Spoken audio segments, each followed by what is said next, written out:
Christ, what is that? A vegan dragon with this music at the beginning. I'm just going to skip through that bit. Okay. Okay, cool. Let's check this out then. So is this from when he was, when's this from? He says that you don't believe in it. But this is when he was, okay, this year. Oh, this was 2022. Could you let me know what year this was? Was this like when he was calling himself a vegan? Is this back then? Or is it before that? Could you let us know, guys? But anyway, we'll watch and we'll see what's up. Verora as the last question. That was but you will stay for the gala and oh yeah, I'll be here all evening. Can talk to you. Okay. Okay, I'm also known as Vegan Dragon, YouTuber. Applauding you for drinking later. Okay. I like it. Yeah, I'm known for Vegan Dragon on YouTube, tiny channel. And I've been a fan for you a long time, long before you started talking about veganism. But I saw your debate with Mikhail Peterson, and I was so disappointed. Oh, this is wow! I've never seen this. Okay, this is. Woo, this is interesting. Not only did you say things like talking about like if it's more practical for you to eat meat and call you vegan, you also said that if shooting an elk would reduce suffering, then go ahead and shoot an elk and call yourself vegan for whatever I care. These like reducitarian, utilitarian arguments. But you also named a trait which you can actually bring the other way around. So I want to ask you, what is it that's true of an animal that, if true of a human, would make it okay to remove a human's right to life because it's more practical for a certain individual, and it would also reduce suffering? In 1 minute and 57 seconds. I know. Yeah, a lot of people were disappointed with that conversation. As I said, you've got to be aware of who you're talking to. Michaela Peterson's audience are very similar to Jordan Peterson's audience, and I didn't think it'd be very effective communication if we were to get into too much of a debate. And in fact, many of the comments said, what I was essentially going for was the kind of comment that says something like, man, I usually hate vegans, but this guy's all right. You know, something like that. Trying to build a bridge. Michaela's coming on my podcast, and I was hoping to actually address these exact problems, because when she's on my turf, it's much more of an opportunity to debate this kind of stuff.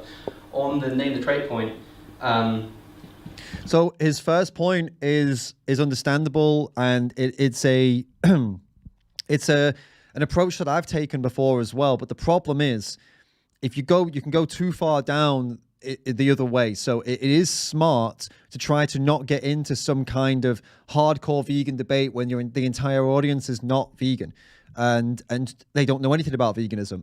It's okay to be charitable to the person across the table as long as it's guiding them to the conclusion that they should actually be vegan. As long as you don't give up on your firm belief system, your firm, you don't give up on the animals. You don't sell the animals throw animals under the bus for the sake of trying to appease an audience. You have to still give a firm message. And it's a balance that you've got to get right. But of course, we know that in this debate with Michaela Peterson, or with this discussion, he didn't just try to appeal to her audience. He fully just gave up on practically every point. And it's important. You got to, the thing is, he's experienced in these kinds of debates and discussions, isn't he? Hasn't he been having these discussions and debates with religious people? From my experience, trying to get a religious person to trying to debate atheism with a religious person is far more difficult than trying to debate veganism with someone who's not vegan. Because we're talking about, if you put into question someone's God, they get very angry very quickly. You've got to tiptoe around that like crazy. But he has been quite firm in those conversations. So how he couldn't be firm in this conversation, I mean, yeah, you can't blame him. Well, back then, you couldn't have blamed him for it. You could tell him, hey, you were too soft, we're disappointed. But that was back when he wasn't doing it. He wasn't harming animals. He was vegan. So it was kind of like, hey, mate, everybody expressed themselves a bit and said, hey, man, come on, you were too soft. You gave up too easily. It could have been a lesson to be like, okay, next time I'm going to push back harder. But now that he's done a U-turn, of course, now we're starting to question, hey, wait a minute. Is the reason he was giving in so much is because he wasn't sure of himself? And actually because he was starting to crack and starting to actually not want to be vegan or start to want to kill animals again. And then this is why now these things come into question, don't they? The difficulty, I think, here, because you're quite right to point out that, well, for a start, as I say, I'm interested in the reducing of animal suffering here. So a lot of people said, oh, that's a bit too utilitarian for me, like you're not really, you disappointed me because you're not sort of basing this on rights. It's like, well, I never did that.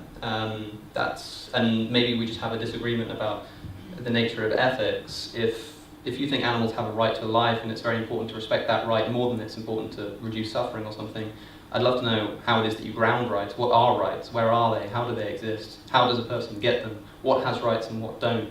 This kind of stuff. This is important because I don't think that this kind of stuff can apply. I think rights are a useful concept that we use to minimize suffering in the long haul. That is something like rural utilitarianism. And so I made a video a while ago about animals having a right to life in the same way that humans do. I don't think that they can, because if they did, we'd have to starve ourselves. And the reason for that is that, imagine that situation where I can shoot an elk. Let's imagine that by shooting that elk, and of course this can't be true of like how the whole world eats, just this particular situation, I can go and hunt that elk. Well, let's say my other option is to eat some imported vegan food that involves multiple animals dying in the crop death production and also environmental pollution from it traveling. What's the right thing for me to do then? Is it to eat that elk or is it to demand that food? Now for me it's very simple. I want to have the least or the minimal impact on animal suffering that I can. And so if by shooting that elk I'm going to cause less animal suffering and less animals are going to die as well, then I think that that's the right thing to do. Whether or not that's the vegan thing to do is another question. I understand why people would say that it's not. But then you're creating a scenario where that's the only two options. And you're creating a scenario that is extremely unlikely and also completely not unfeasible for a population of 8 billion people. You think that this is not a solution to the problem of even if his focus is animal suffering, this doesn't solve the problem of animal suffering either, because it's not a feasible solution for everybody. It's not even a feasible solution for him. He's probably never picked up, I would assume he's never been out hunting. If he has been out hunting, it's not something you can just go out and kind of do in the UK on a regular basis, at least. I don't believe that you could, it's not like America where you can just go and hunt all the time. And so, but even if you could, it still wouldn't account for all your do you understand? There's so many problems with this point. And maybe I'm interjecting here. Maybe he's going to continue and better establish the point he's trying to say. But so far, I mean, what is the actual takeaway here? Let's see. The objection might be something like, well, you wouldn't do that to a human being, would you? Well, the thing is, I wouldn't do that to a human being, but I also wouldn't eat vegan food if it involved killing human beings in order to produce crops. People have pointed out that in crop deaths, it's kind of accidental death, rather than intentionally taking the life of an animal in order to eat food. That's not always the case. But okay, so you're giving two examples. You're giving going out hunting an elk versus eating vegan food that was produced with crop deaths, right? But that take away the hunting of the elk, because that's not what most people do, and it's not what most people can do. What they do is they buy factory farmed animal products, and guess what those factory farmed animals are fed with? Crops. And guess what happens in those crop fields?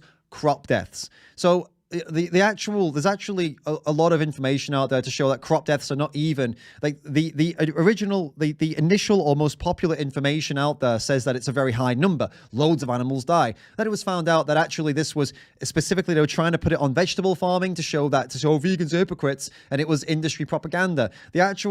There's other data out there, there's other evidence showing that actually there are crop deaths, but it's minimal, and a lot of it is actually from displacing animals, and then they get killed by predators, as opposed to being chopped up in combine harvesters. Because combine harvesters are massive machines, they weigh multiple tons, they vibrate the earth, and they make a fuckload of noise. Honestly, I don't know if this is going to sound a bit callous, but I mean, if an animal doesn't manage to get out of the way of a massive, multiple-ton, slow-moving machine that shakes the earth and makes noise, I mean, what the fuck else can we do? I mean, I'm sorry, animals, but I mean, there's not much else we can do for you if you don't run away, right? I mean, I know accidents happen with cars and stuff as well. I get it. I get that accidents happen with cars and motorways and highways, and it's sad when we build highways through forested areas and stuff like that, and animals get. But I mean, guys, you've got ears that can detect the tiniest sound from miles away. You've got ears that are designed to detect predators, a slight crack of a stick, a slight breeze, a scent in the breeze, and they can run the opposite direction because they can smell the predator. But you can't detect a massive combine harvester. You can't detect a fucking car. I mean, I'm sorry, but there's only so far we can go, okay, to do what for wildlife before, you know. And I mean, and I'm all about trying to make it better. But I mean, it's what else could we bloody do? You know what I'm saying? Like what, you know? So anyway. Back to the point here. The point being that he's giving two scenarios that make no bloody sense, because the actual third scenario that most people would do is fund factory farmed animals that are fed with factory farmed crops, that if crop deaths do exist in the massive scale that people claim, or some people claim, then they are also being killed, and they're being killed in a far bigger number in animal farming rather than vegetable farming. So if crop death is his issue here, it still makes sense to be eating plant-based, because his hunting solution, where people just go out and only kill what they hunt, that's not going to happen. It doesn't happen. We use pesticides. We destroy habitats. You know, farmers will purposefully kill animals to prevent them from destroying their crops.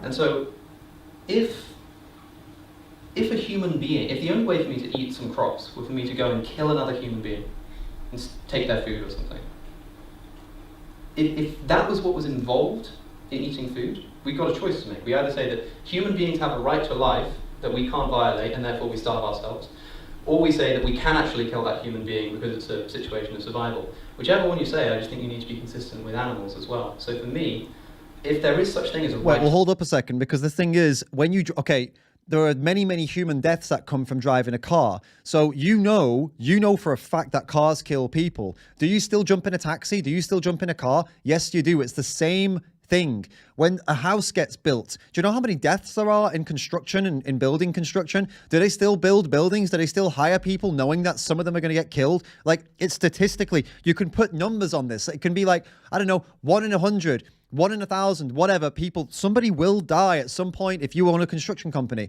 So do you not start a construction company because you know you're going to kill someone? No, because you know that it's a danger of the job, and it is what it is. Like, it's a danger of driving a car. It is what it is. Like, it's a danger of farming. It's a danger of jumping in a combine harvester. It is what it is. Now, the pesticides and the insecticides and all that kind of stuff, I get it. I get that. I'd rather we did it without that as well. The world is going that way. People are starting to be more and more vocal about not wanting pesticides, not because they care about insects or animals, more so because they care about potentially ingesting the pesticides. So we're already kind of on that road. But this doesn't play into, this is not necessarily what he's saying. He's saying if eating crops required you to kill a human, would you do it? Well, it's not that eating crops requires a human to be killed. It's that eating crops or growing crops comes with a certain amount of risk. And some plant farmers use pesticides fine, but the ones that don't use combine harvesters, there's a risk of using a combine harvester. Just the same as there's a risk of jumping in a car and driving to the shop. There's risks that we take and that we operate with, and that's how it is. The life that human beings have. What makes something a right is that it's inviolable. That's what a right is. It's a moral principle that cannot be violated. And that means that even if I'm going to starve, I don't get to kill a human being to eat that food. Yeah. Okay. Now the question is, do animals have the same right? Do they have that same thing? Well, if they did, it would mean that I couldn't kill animals in the same situation. Yeah, but he's already messed up here, because he's already jumped past what I said. He's made the assumption that we wouldn't kill humans if we needed to kill humans for crops, because humans have the right to life. But I've just literally debunked that, because we actively do things that kill humans all the time. We drive, we the whole construction industries, many industries that kill humans, in the same way that he's saying how crops kill animals. There's many industries that kill humans, and we still do it. So even though humans have the right to life, we still engage in operations that harm and kill humans. So actually, this doesn't add up. So that means even if I needed to in order to survive, I couldn't kill an animal in order to produce food for me. If that's the case, then we'd have to starve to death. Now, you're welcome to choose what you like. Maybe you think that they do have that right to life, but then you're not going to be able to eat even vegan food, because you're killing animals, and again, intentionally, in the production of food. And the fact that you're not eating the animals directly that you're killing, and they're just dying in the crop production, is much the same as the fact that you don't eat the chicken that you're harming to get the egg. It's about harming animals in the production of that food. So I just don't think that this concept of a right to life exists of these animals. And so Well, it doesn't exist for people either. It's this. It's. I mean, if that's the way he's defining it, because like I said, and he talks about the intentional. I mean, okay, right.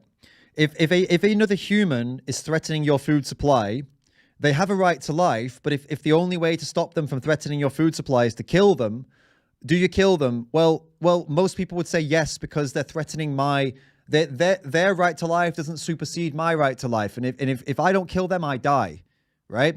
So if you apply that, if the only option to protect your food supply is to kill a human or an animal, aren't you justified in doing that? Fortunately, there are other ways to get our food and defend it from animals without killing them. It's just that unfortunately, it's not cost efficient and it's not a popular thing, because farmers, I guess, plant farmers don't necessarily care so much. And that's kind of our job to demand this. It's our job to say, hey, stop using harmful chemicals, stop shooting animals, because we can find you ways that don't involve killing and death and poison to fix this, all right? And that the reason that we're not doing that right now, the reason that that's not like a big vegan focus, is because right now most crops are grown to feed animals in animal agriculture, farmed animals, factory farmed animals. That's where most crops are going anyway. And then billions and billions, over 60 to 80 billion of those animals are then killed. So of course, our first priority is those billions and billions of animals being killed. And then, I mean, in a world where that's taken care of, then of course the next priority would be whatever is causing the most amount of, the next size of the issue down from that would be the one we tackle in scale and severity. Could it be crop deaths at that point? It absolutely could be. Could it be something else? It could be animal testing at that point. It could be, I mean, I don't know, but I do know for certain that in severity and scale, the number one issue we have to tackle is animal agriculture in all of its forms. The raising and killing of animals. That once that goes, then we can start to point our interests and point our focus onto something, the next thing, and whatever that may be. And I mean, some people focus on everything at the same time, and that's totally up to you. And there definitely are. I mean, the general public is already starting to speak up and say no about pesticides. So there's already a kind of some ground covered there. Maybe that could be something that the vegan world could start to focus on more. But at the end of the day, with scale and severity, I still do absolutely put my focus on animal agriculture as opposed to crop farming at the moment. That would be the trait. It requires a bit more justification, but I'm trying to keep this condensed, but we can talk about this afterwards as well. But I consider rights to be a useful shorthand that don't actually exist. They're not real things. The right to life is a bit like saying the gun is always loaded. It's not always loaded. But we're going to adopt that into our ethical. We're going to adopt that ethical maxim that the gun is always loaded, because it's going to be much better for us in the long run. Rights do the same thing, but I don't think the same thing can be applied to non-human animals for a variety of reasons, including the one that I've just given. But we can talk more about that afterwards. But yeah, I suppose so there's no traits at the end of this, right? Thank you. Oh, okay, there's more.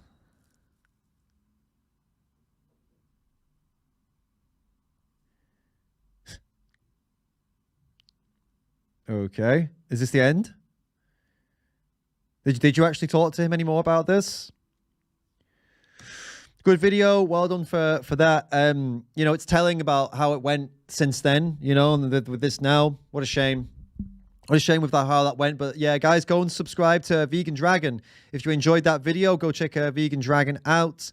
Definitely brave of you to stand up. It's harder than people think to stand up and talk to somebody on stage, isn't it? It's not the easiest thing in the world. Trust me. I've given a few talks where I've tried to get people to talk to me, to ask me questions. It takes a minute because people get stumped. They want to say something, but they don't dare. And so I've been there. So hey, kudos to you for standing up and saying something. I know that it can definitely be difficult, but I think we dealt with the points he was making there pretty efficiently. I mean, I'm biased. Obviously, it's my opinions, but you guys can let me know, can't you? If I'm missing something, or if you agree, let me know in the comments. All right, guys. So let's get back into the rationality rules comment section and see.